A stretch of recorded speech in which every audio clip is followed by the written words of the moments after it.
ஒரு criminal ட்ரையலோட starting point என்ன அப்படிங்கிறதுக்கு நெறைய பெர்ஸ்பெக்டிவ்ஸ் இருக்கு. ஒருத்தர் சொல்லலாம், அஃபென்ஸ் எப்ப நடக்குதோ, அதுதான் வந்து ஒரு கிரிமினல் ட்ரையலோட ஸ்டார்ட்டிங் பாயிண்ட் அப்படின்னு சொல்லலாம்.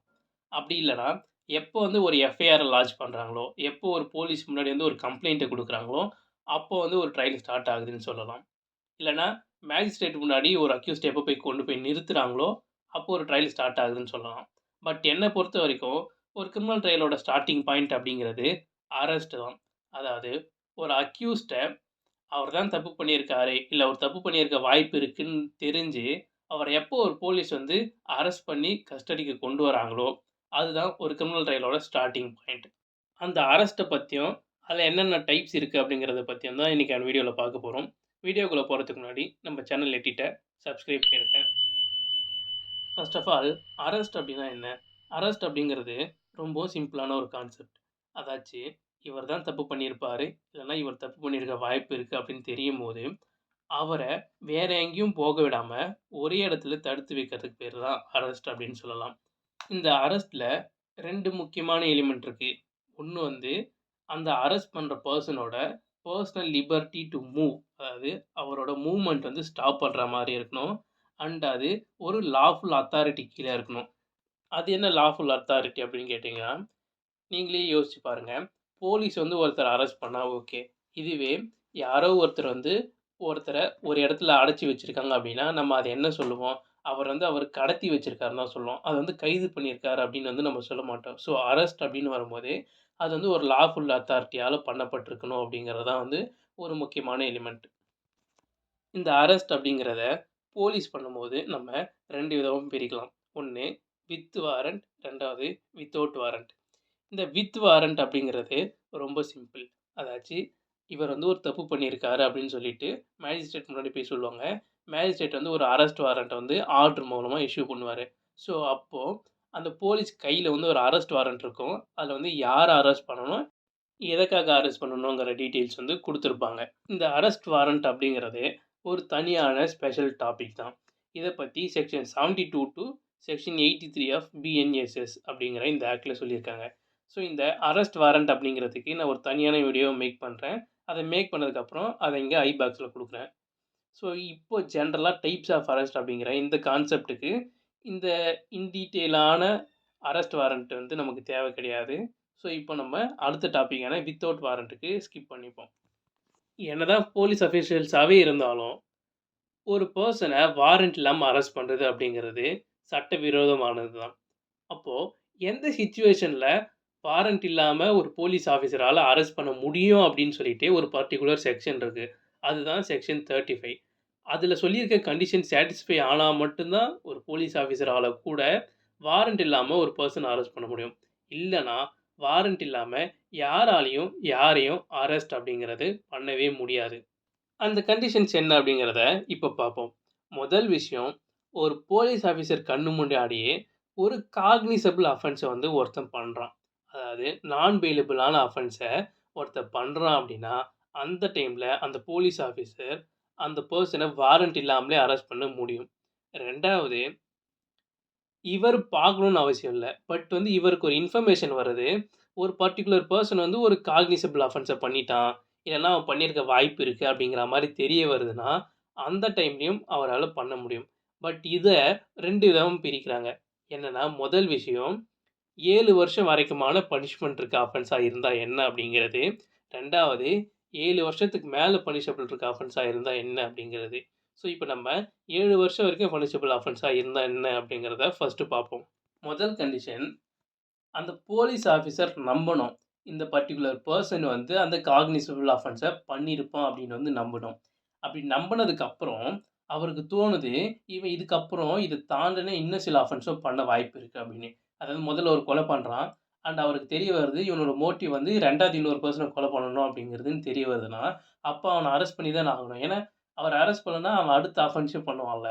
ஸோ இந்த மாரி அடுத்து இன்னொரு அஃபென்ஸ் பண்ண போறான் அப்படின்னா, அந்த டைம்ல அவன அரெஸ்ட் பண்ணலாம். அப்படி இல்லன்னா, அவன் பண்ண அஃபென்ஸ அதுக்கான எவிடன்ஸ்லாம் இருக்குல்ல, அதெல்லாம் டேம்பர் பண்ணிருவான்னு வச்சுக்கங்களேன். அந்த டேம்பர் அப்படின்னா வந்து அத அழிக்க முயற்சி செய்வான். அத அழிச்சிருவான் அப்படின்னா, அந்த டைம்ல அந்த எவிடன்ஸ புரொடெக்ட் பண்றதுக்காக அவன அரெஸ்ட் பண்ணலாம். அண்ட் இது மட்டும் இல்லாம, விட்னஸ்லாம் இருக்காங்க. அந்த விட்னஸ வந்து இவன் வந்து ஏதாவது பயமுறுத்தி, விட்னஸ் சொல்ல விடாம பண்ணுவான். இந்த மாரி காரணத்துக்காக வந்து அவன அரெஸ்ட் பண்ணலாம். அண்ட் இதுக்கு அடுத்து இன்வெஸ்டிகேஷன வந்து இவன் வந்து தடுப்பான். இவனால வந்து அந்த இன்வெஸ்டிகேஷனுக்கு வந்து தடங்கலா இருக்கும் அப்டின்னா, அந்த டைம்லயும் அவன வாரண்ட் இல்லாம அரெஸ்ட் பண்ணலாம். அண்ட் இத தாண்டி இன்னொரு விஷயம் என்ன அப்டின்னா, இந்த அக்யூஸ்ட்ட இப்ப அரெஸ்ட் பண்ணல அப்டின்னா, அவன கோர்ட்ல ப்ரொடியூஸ் பண்றது அப்டிங்கிறது நடக்காத காரியமா இருக்கு. இல்ல கஷ்டமான விஷயமா இருக்கு அப்டின்னு வச்சுக்கங்களேன். லைக் வந்து இவன் வந்து ஊர விட்டு வெளியூருக்கு போறான் அப்டின்னு தெரிய வருதுன்னா, அந்த டைம்ல என்ன பண்ணணும்? அரெஸ்ட் பண்ணி தான் ஆகணும். ஏன்னா அவன் ஊர விட்டு ஓடி போயிடுறான். அவன அதுக்கப்புறம் போய் தேட முடியாதுல்ல. ஸோ இந்த மாரி சிச்சுவேஷன்ஸ் எல்லாம் வந்து என்னதான் 7 வருஷத்துக்குள்ள பனிஷபிள் அஃபென்ஸா இருந்தாலும் கூட, அரெஸ்ட் வாரண்டே இல்லாம ஒரு போலீஸ் ஆஃபீசரால ஒரு பெர்சன அரெஸ்ட் பண்ண முடியும். இதுவே ஒரு அஃபென்ஸ் காக்னிசபிள் அஃபென்ஸ்ன்னு தெரிய வருது. அண்ட் அந்த அஃபென்ஸோட பனிஷ்மென்ட் அப்படிங்கிறது 7 வருஷத்துக்கு மேல இருக்குன்னா, இந்த எந்த கண்டிஷனும் தேவையில்ல. ஒரு இன்ஃபர்மேஷன் வருது இவன் தான் பண்ணியிருப்பான்னு நம்புனா போதும், அவன வந்து அரெஸ்ட் பண்ணிடலாம். வாரண்டே தேவையில்ல. வேற எந்த கண்டிஷனும் சாட்டிஸ்ஃபை ஆகணும் அப்படிங்கிறது கிடையவே கிடையாது. அரெஸ்ட் வாரண்ட்டே இல்லாம ஒருத்தர அரெஸ்ட் பண்றதுக்கான 3வது கண்டிஷன் அப்படிங்கிறது ப்ரொக்ளைம்டு அஃபெண்டர். அதாவது ஒருத்தர தேடப்படும் குற்றவாளி அப்படின்னு சொல்லிட்டு கோர்ட் வந்து டிசைட் பண்ணி அத ஆர்டர் பண்ணிட்டாங்க அப்படின்னா, அவர அதுக்கப்புறம் அரெஸ்ட் வாரண்ட்டே இல்லாம எந்த போலீஸ் அஃபிஷியல் வேணா அரெஸ்ட் பண்ண முடியும் அப்படிங்கிறது தான் வந்து இந்த பாயிண்ட். அண்ட் இதுக்கு அடுத்தது ஒரு திருட்டு போன பொருள ஒருத்தன் கையில வச்சிருக்கான் அப்படின்னா, அந்த டைம்லயுமே கூட அரெஸ்ட் வாரண்ட்டே இல்லாம அந்த பெர்சன வந்து அரெஸ்ட் பண்ண முடியும். அண்ட் 5வதான கண்டிஷன், ஒரு போலீஸ் ஆஃபிஷியல் அவங்க வேலைய செய்யும்போது, அதுக்கு இடையூறு செய்யறது அப்படிங்கிறதுமே ஒரு அஃபென்ஸ் தான். அந்த டைம்லயுமே அரெஸ்ட் வாரண்ட்டே இல்லாம அந்த பெர்சன அரெஸ்ட் பண்ண முடியும். அண்ட் 6வது கண்டிஷன் அப்படிங்கிறது, desertion from any armed force. அதாவது ஒருத்தர் ஆர்மில இருக்காரு அப்படின்னா, ஆர்மி சொல்லி அவர் வெளிய வரலாம். இல்ல ரிட்டயர் ஆகி அவர் வெளிய வரலாம். பட் இதுவே அவரு அந்த ஆர்மிலேருந்து ஓடி வராரு அப்படின்னா, அதுவே ஒரு பெரிய அஃபென்ஸு. அந்த டைம்ல அவர அரெஸ்ட் வாரண்ட்டே இல்லாம ஒரு போலீஸ் அஃபிஷியலால அரெஸ்ட் பண்ண முடியும். 7த் பாயிண்ட் என்னன்னா, ஒரு காக்னிசபிள் அஃபென்ஸ இந்தியாவுக்கு வெளியில பண்ணியிருந்தாலும் கூட, இந்தியால அவர் இருக்கும்போது, அவர அரெஸ்ட் பண்ண முடியும். வித்தவுட் வாரண்ட் அப்படின்னு சொல்லுது. அண்ட் இதுக்கு அடுத்தது, ஒரு ப்ரீவியஸ்லி கன்விக்டட் பெர்சனுக்கு 394 சப்செக்ஷன் 5 கீழ வந்து ஸ்டேட் கவர்ன்மெண்ட் சில ரூல்ஸ மேக் பண்ணுவாங்க. அந்த ரூல்ஸ ஃபாலோ பண்ணணும் அப்படிங்கிறதையும் சொல்லியிருப்பாங்க. இன்கேஸ் அந்த ரூல்ஸ மேக் பண்ணி, அந்த ரூல்ஸ வந்து இந்த ப்ரீவியஸ் கன்விக்ட் வந்து ஏதாவது வயலேட் பண்றாரு அப்படின்னா, அந்த டைம்லயும் வித்தவுட் வாரண்ட் வந்து அவர அரெஸ்ட் பண்ண முடியும் அப்படிங்கிறத செக்ஷன் 35 சொல்லுது. இந்த கண்டிஷன்ஸ் எதுவும் சாட்டிஸ்ஃபை ஆகலன்னா, என்னதான் போலீஸாவே இருந்தாலும் கூட, ஒரு பெர்சன அரெஸ்ட் வாரண்ட் இல்லாம அரெஸ்ட் பண்ண முடியாது. பட் இதுக்குமே ஒரு எக்செப்ஷன் இருக்கு. அது என்னன்னா, ஒரு போலீஸ் ஆஃபிசர் ஏதோ ஒரு பெர்சன விசாரிக்கும்போது, அவர் பேர் என்ன? அவர் அட்ரஸ் என்ன? அவர் எங்க இருக்காரு? அப்படிங்கிற அவரோட பெர்சனல் டீட்டெயில்ஸ குடுக்க மறுக்கிறாரு அப்படின்னா, அந்த டைம்ல என்னதான் அவர் பண்ணியிருக்க அஃபென்ஸ்லாம் இந்த கண்டிஷன்ஸ்ல சாட்டிஸ்ஃபை ஆகலனாலும், அவர் பண்ண அஃபென்ஸ் ஈவன் வந்து நான் காக்னிசபிள் அஃபென்ஸ் அதாவது பெயிலபிள் அஃபென்ஸாவே இருந்தாலும் கூட, அந்த டைம்ல அந்த பெர்சன அரெஸ்ட் வாரண்ட்டே இல்லாம ஒரு போலீஸ் அஃபிஷியலால அரெஸ்ட் பண்ண முடியும் அப்படிங்கிறத செக்ஷன் 39 சொல்லுது. போலீஸ் ஆஃபிசர் மட்டும் இல்லாம, ஒரு நார்மல் பப்ளிக்கால கூட ஒரு பெர்சன அரெஸ்ட் பண்ண முடியும். அவரை எப்போ அரெஸ்ட் பண்ண முடியும்? அண்ட் என்னென்ன கண்டிஷன்ஸ ஃபாலோ பண்ணணும் அப்படிங்கிறத செக்ஷன் 40ல சொல்லியிருக்காங்க. இதுபடி ஒரு நான் பெயிலபிள் அஃபென்ஸ், ஒரு காக்னிசபிள் அஃபென்ஸ் வந்து ஒரு பிரைவேட் பெர்சன் என்ன நார்மல் பப்ளிக் அவர் முன்னாடி நடக்குது அப்படின்னா, யார் அந்த தப்ப பண்றாங்களோ, அவர அந்த பெர்சனால அரெஸ்ட் பண்ண முடியும் அப்படின்னு சொல்றாங்க. அண்ட் அரெஸ்ட் பண்ணி 6 மணி நேரத்துக்குள்ள ஒரு போலீஸ் ஆஃபிசர்ட்ட அவர ஒப்படைக்கணும். இன்கேஸ் போலீஸ் ஆஃபிசர் யாரும் வந்து பக்கத்துல இல்ல அப்படின்னா, அவரே நியரஸ்ட் போலீஸ் ஸ்டேஷன அப்ரோச் பண்ணி, அங்க வந்து அவர ஹேண்ட் ஓவர் பண்ணணும் அப்படிங்கிறத செக்ஷன் 40ல சொல்லியிருக்காங்க. இப்போ அந்த போலீஸ் ஆஃபிசர் நெக்ஸ்ட் என்ன பண்ணணும்னா, அவரு செக் பண்ணி பார்க்கணும். செக்ஷன் 35 கீழ அது வந்து நான் பெயிலபிள் அஃபென்ஸ் தானா? காக்னிசபிள் அஃபென்ஸ் தானா? அவரால வித்தவுட் வாரண்ட் வந்து அந்த பெர்சன அரெஸ்ட் பண்ண முடியுமான்னு பார்க்கணும். அப்படி அரெஸ்ட் பண்ண முடியும் அப்படின்னா, அவரு அந்த பெர்சன அரெஸ்ட் பண்ணிறணும். ஆஸ் பெர் செக்ஷன் 35 கீழ. இதுவே செக்ஷன் 35 கீழ வந்து அவருக்கு பவர் கிடையாது. மேஜிஸ்ட்ரேட்டோட ஆர்டர் இருந்தா மட்டும் தான் வந்து அவரால அரெஸ்ட் பண்ண முடியும் அப்படின்னா, அந்த டைம்ல அவர ரிலீஸ் பண்ணிடணும் அப்படிங்கிறத செக்ஷன் 40ல சொல்லியிருக்காங்க. ஓகே. நார்மல் பப்ளிக்க பத்தி சொல்லியாச்சு. போலீஸ் ஆஃபிசர பத்தி சொல்லியாச்சு.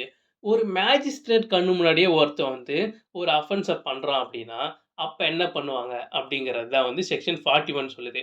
ஒரு மேஜிஸ்ட்ரேட் கண்ணு முன்னாடி அது நான் பெயிலபிள் அஃபென்ஸோ, பெயிலபிள் அஃபென்ஸோ எந்த அஃபென்ஸ் நடந்தாலும், அந்த மேஜிஸ்ட்ரேட்டால அந்த பெர்சன அரெஸ்ட் பண்ண முடியும் அப்படின்னு சொல்லிட்டு செக்ஷன் 41 சொல்லுது. பட் இதுக்கான கண்டிஷன் என்னன்னா, அவரோட லோக்கல் ஜூரிஸ்டிக்ஷன்ல வந்து அந்த அஃபென்ஸ் நடந்திருக்கணும். அந்த டைம்ல மட்டும் தான் அவரால அவருடைய இந்த பவர யூஸ் பண்ண முடியும் அப்படிங்கிறத சொல்றாங்க. அந்த மேஜிஸ்ட்ரேட் அப்படிங்கிறவரு, ஜுடிஷியல் மேஜிஸ்ட்ரேட்டா தான் இருக்கணுன்ற எந்த ஒரு கட்டாயமும் இல்ல. எக்ஸிக்யூட்டிவ் மேஜிஸ்ட்ரேட்டா இருந்தா கூட, அவரால கூட பண்ண முடியும்னு சொல்றாங்க. மேஜிஸ்ட்ரேட் அரெஸ்ட் பண்ணலாம் அப்படின்னு சொல்றோம்ல. ஸோ மேஜிஸ்ட்ரேட்டே அவரா போய் அரெஸ்ட் பண்ணணும் அப்படிங்கிற எந்த ஒரு கட்டாயமும் இல்ல.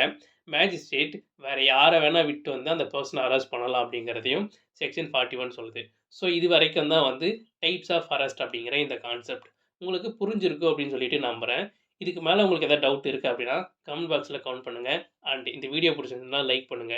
மறக்காம நம்ம சேனலுக்கு சப்ஸ்கிரைப் பண்ணுங்க.